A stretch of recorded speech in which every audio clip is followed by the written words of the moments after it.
Now, the emergence of electronic media and hence the start of an infinite advancement in social media has had its dastard effect on the culture of reading and writing in Nigeria.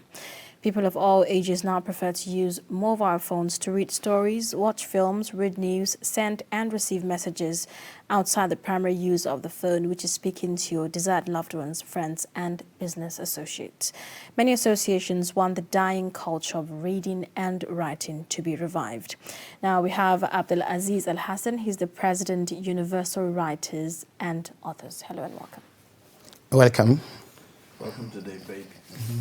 First, let's start off with a lot of changes are happening. A lot of changes is taking place in our world, in every sphere of life, and that also includes, education itself and means of passing information across.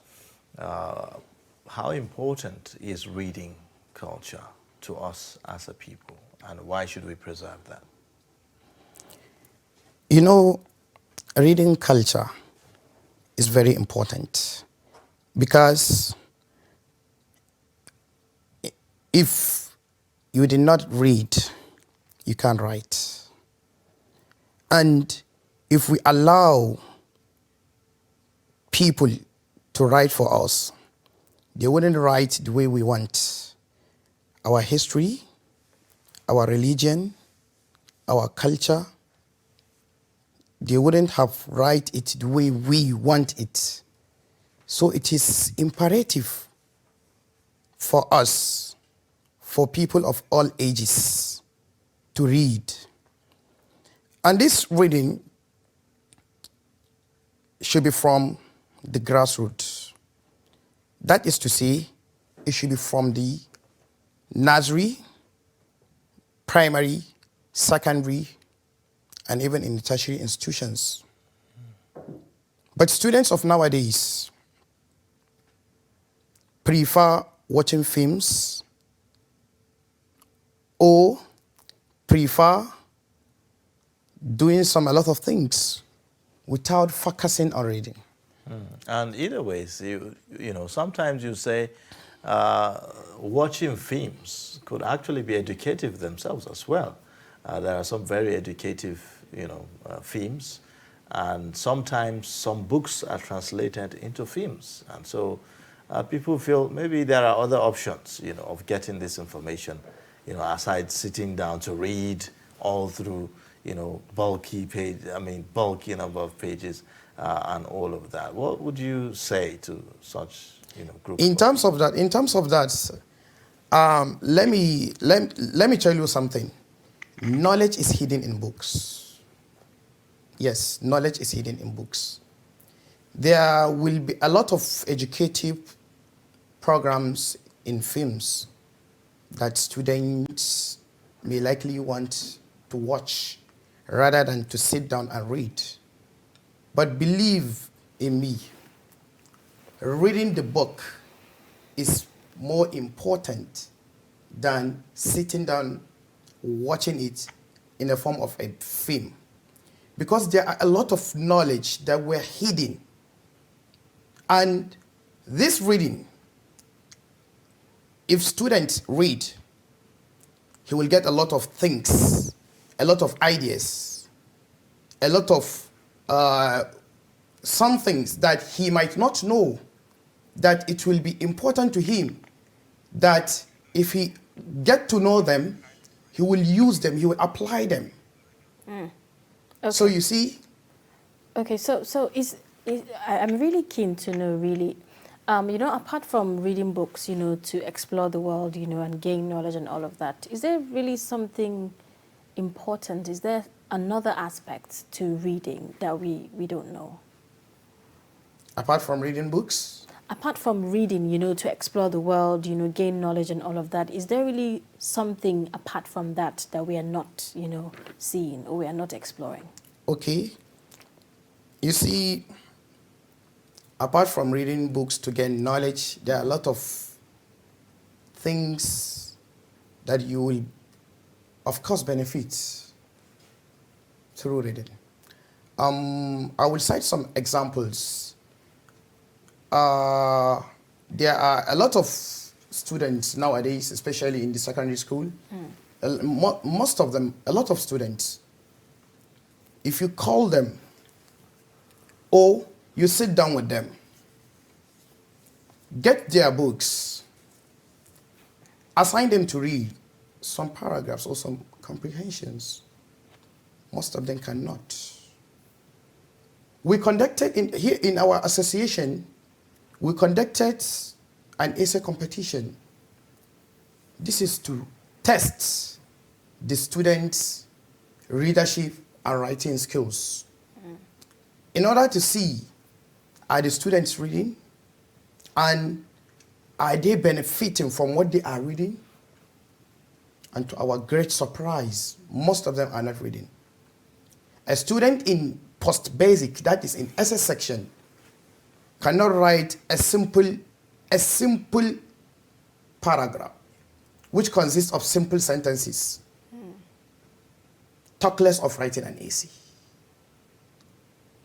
So you see, apart from gaining knowledge in reading, it is when you read that you will have the exposure, that you will have the knowledge of how to write.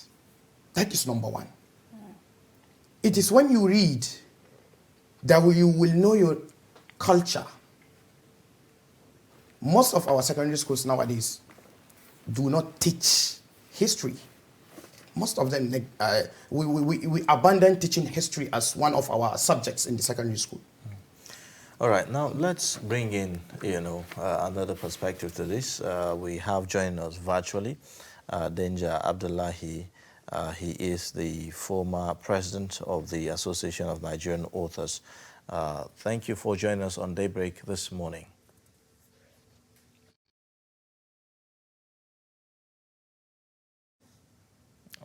Okay, it appears that we are yet to get him ready. Maybe you just continue with your own thoughts. Okay. Yeah, you talk about enhancing your writing skills, as one of the benefits, of course, of reading. What other benefits are there for students aside in knowledge and enhancing writing skills as well? I give an example with knowing your history and culture. It is when you read that you will know your history, you will know your culture. Like I have said earlier, if we do not blow our trumpet, someone might blow it for us. So we should blow our trumpet the way we want it. If we didn't do that, then people are there. They will blow it for us. Okay. And probably they wouldn't blow it the way we want. So that is to say, our culture, our religion, and even tradition, Okay. they will have written it in a form of we might not like it like that. So we should read in order for us to know our culture, to know our religion, to know our tradition, to have some perspective. Okay. So now, would you say the decline, in education standard has an impact on our reading and writing culture? The decline in what? In our education, the decline in the education, sector, in Nigeria's education sector. Would you say the decline has an impact on our reading and writing culture? Of course, it has. It has. Because, like I have told you that many students now do not read, especially in this. If you come to the post-basic section, they don't like reading. I had a conversation with one of the students where he told me that why should he bother himself reading? Meanwhile, he will get his A's and B's in his WAEC or NECO examination. And how is that? As in how? How is that? How would he get that? Of course, because the schools promised A's and B's to the students. That is what is happening in the reality. Miracle centers, in other words. We have them everywhere. Yes, most of our schools are miracle centers. Sorry to say, most of them do have miracle centers. They promise students A's and B's before they even join the schools. Yes. Most of the students join the school because of the A's and B's that they are going to get when writing their WAEC or NICO examination. So you see, these miracle centers, they have their dastard effect on reading and writing culture among our youths. All right, now let's talk about other angles to this. We have about 13 million out-of-school children in Nigeria. So first of all, before we talk about reading culture, we must be able to enroll people into school, get them educated before they would even, pick interest in, reading and the likes of it. How do we deal with a situation like that? In a situation where it looks like the educational sector, especially in the northern part of the country, seem to be under attack. So actually, we have a decline in terms of enrolling students into school, especially in the northern part of Nigeria, northern part of the country. There are a lot of issues or a lot of things that are attributed to this. Number one, insecurity. This insecurity greatly has its impacts on the youth. Because you may have a lot of students or a lot of children roaming the streets. They are not even after of going to school. What they are after is for them to be secured.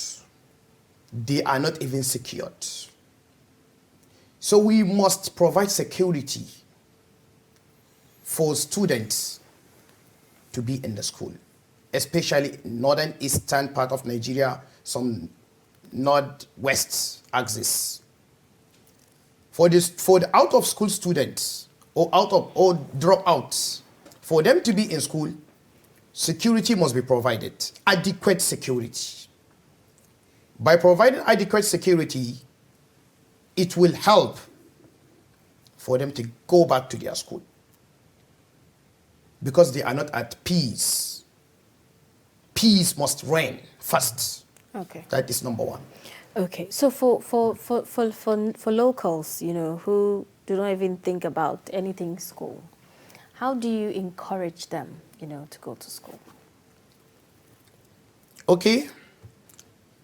By encouraging locals to go back to school, this is a difficult task. Yes, it is a difficult task.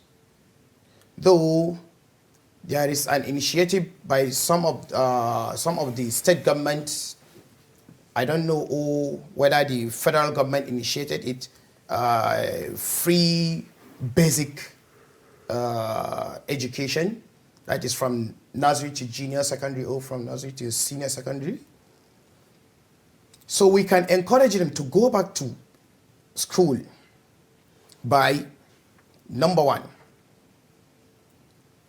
by helping them to go back to school. How do we help them to go back to school?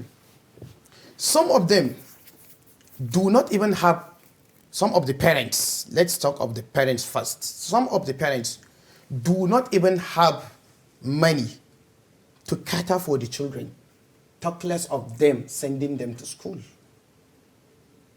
Because as the 14th Emir of Kano have been saying, Muhammad Sunusi, yes, he has been saying, he has been talking about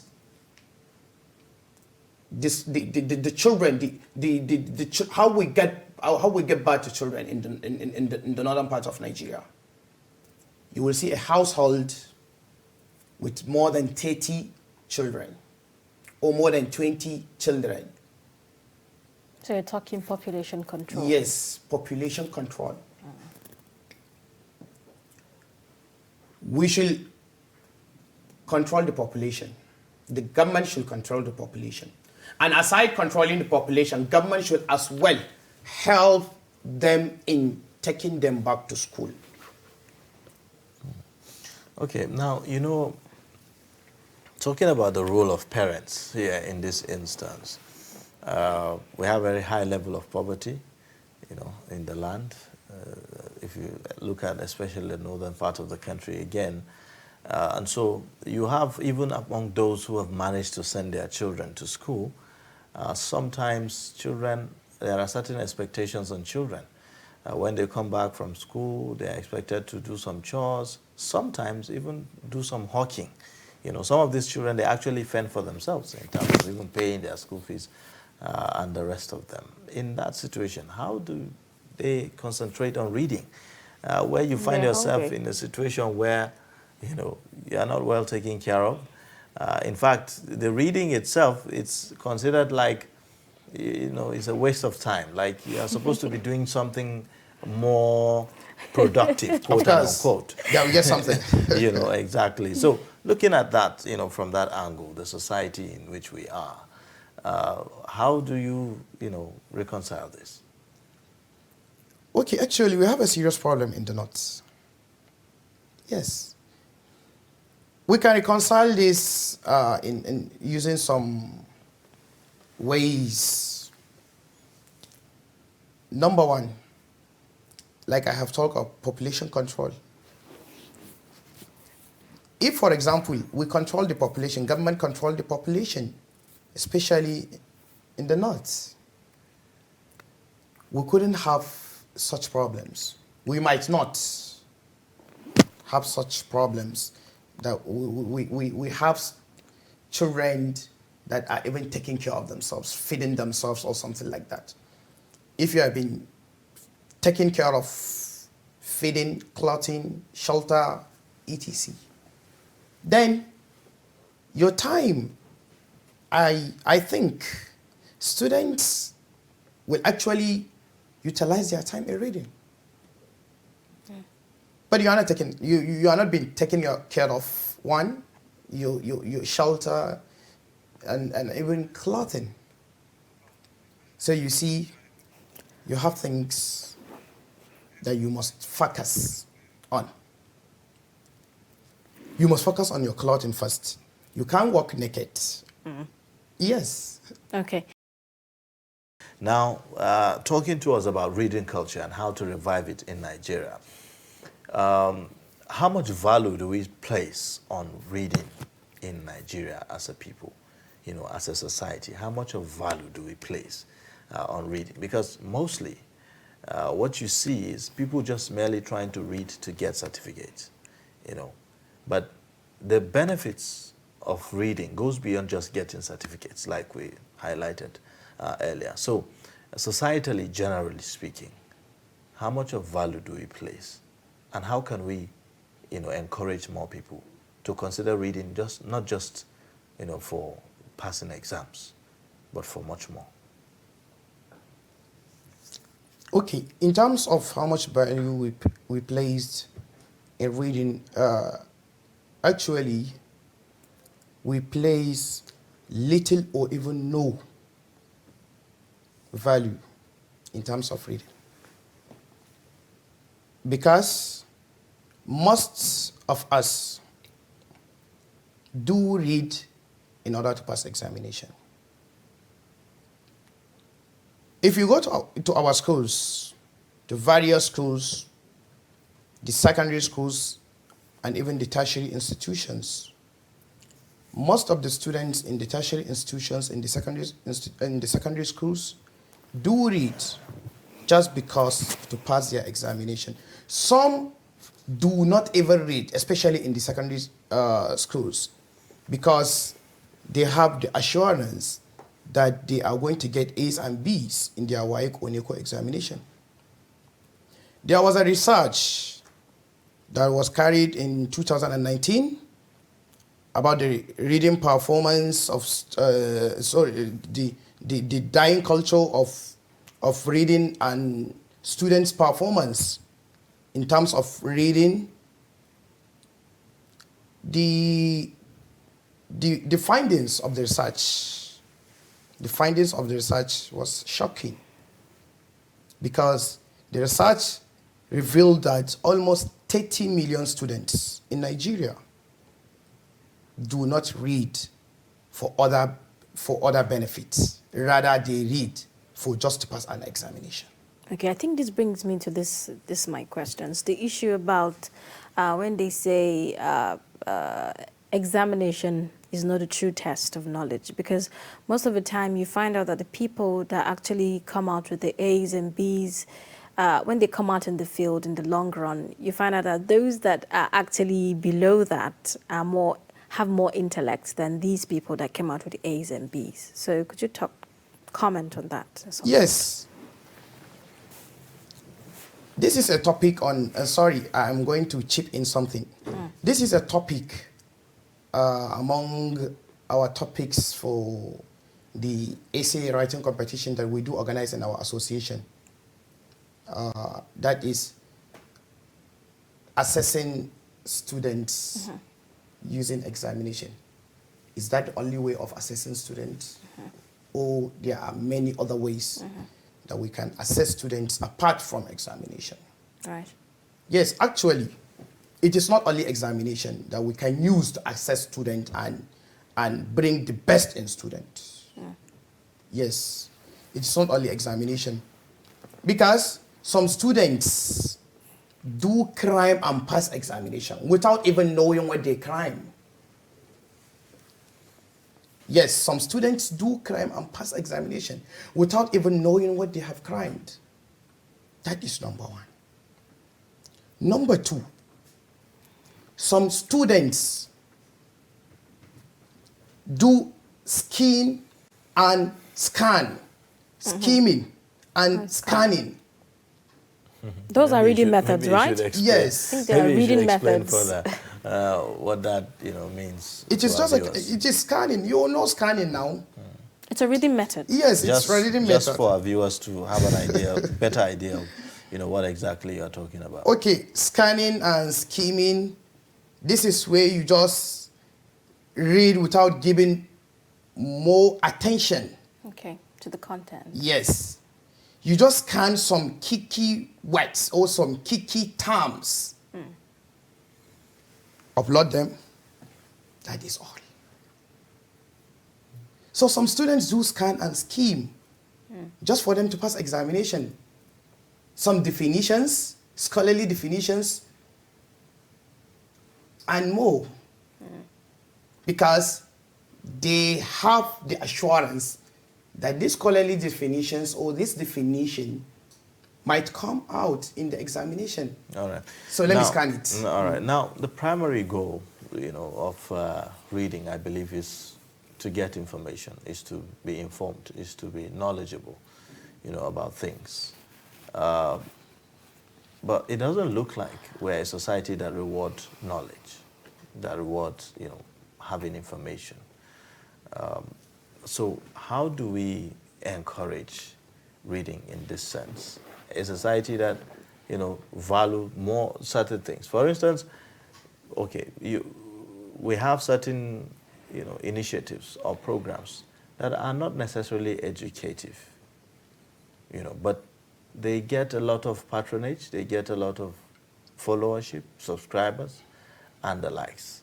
On the other hand, you have educative programs.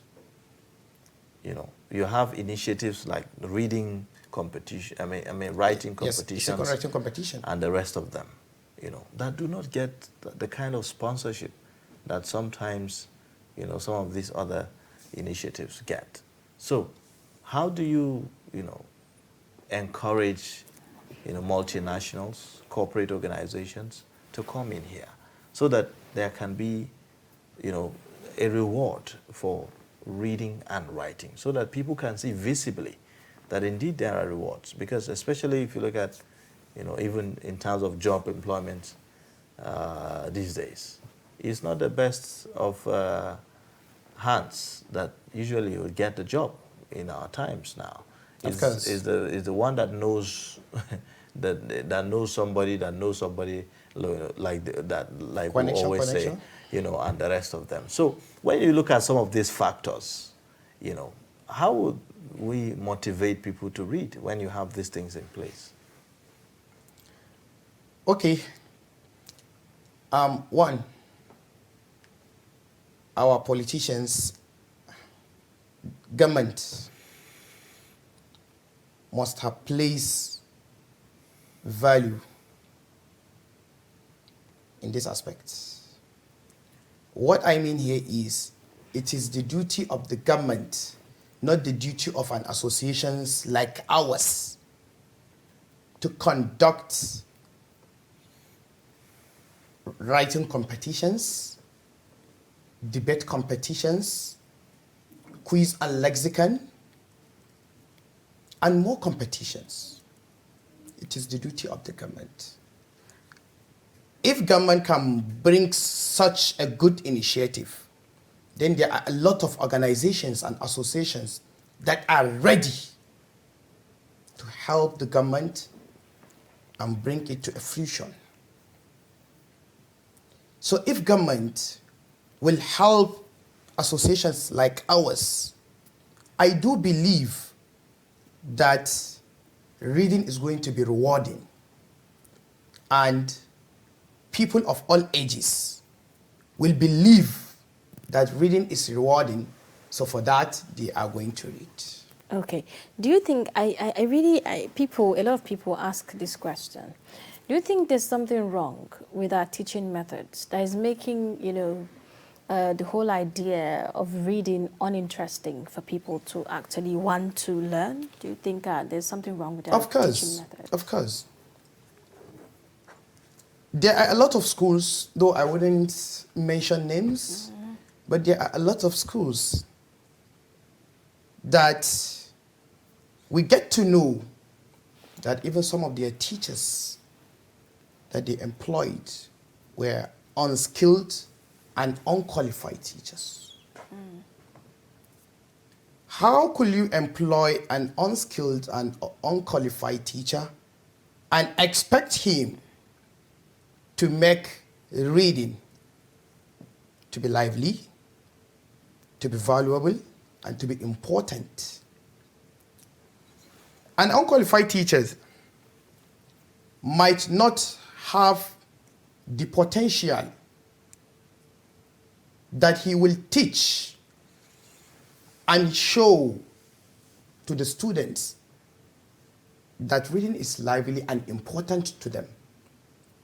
So we can curtail such problems by the following. Number one, by employing skilled and unqualified teachers. Trained, well-trained, skilled and qualified teachers. A lot of our proprietors do have such problems. Some of them complain that the parents cannot afford to pay the school fees, which to me, it is not a reason for a proprietor to employ an unqualified teacher and cites a reason by saying that the parents do not pay school fees or something like that.